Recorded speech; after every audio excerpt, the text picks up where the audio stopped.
kapag ikaw ay napunta sa hell, sapagkat binanggit na namin sa iyong katotohanan at hindi ka pa rin nakinig at paulit-ulit kang nire-remind ni Kristo na tungkol sa iyong mga kasalanan na kailangan mo ito hihingi ng tawad pero hindi mo ginawa.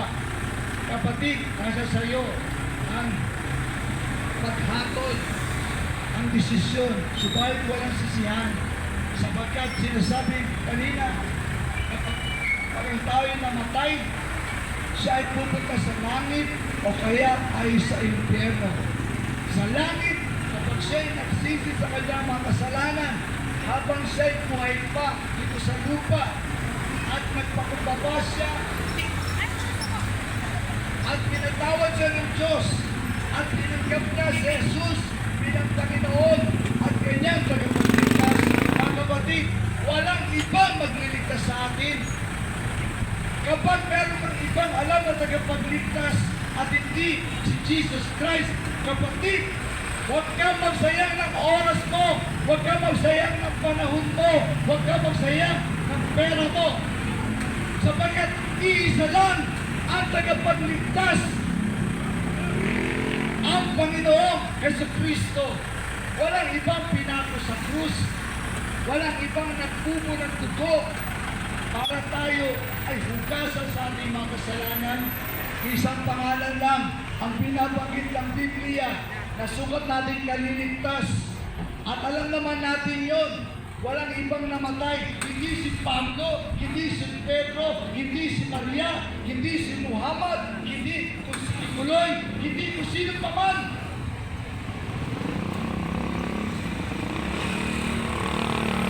Ang pangalan ng ating tagapagligtas ay si Jesus Christ. Kapag may nagsabi sa iyong ibang pangalan, sinungaling yan, at ikaw na nakinig sa Kanya, isang araw mag-limit kayo sa hell.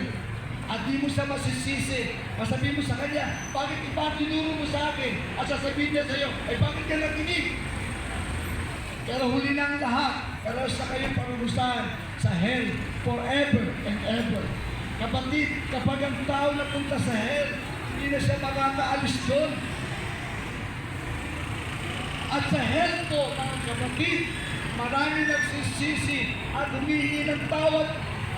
Pero it's too late. Sinasabi nila, Jesus, give us one more chance to live.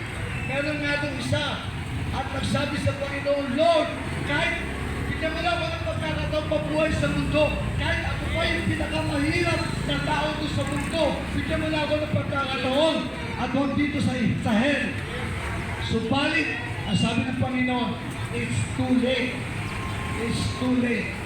Lahat ng pagkakataon ay binigay ko na sa iyo na ikaw ay nabubuhay pa. Maraming beses ako nagsubo ng mga ngaran doon sa palengke, doon sa may San Jose, doon sa Bulihan, doon sa GMA, doon sa Daspa, at kung saan-saan pa. Pero hindi ka nakinig. Hindi ka nakinig. Kaya it's too late.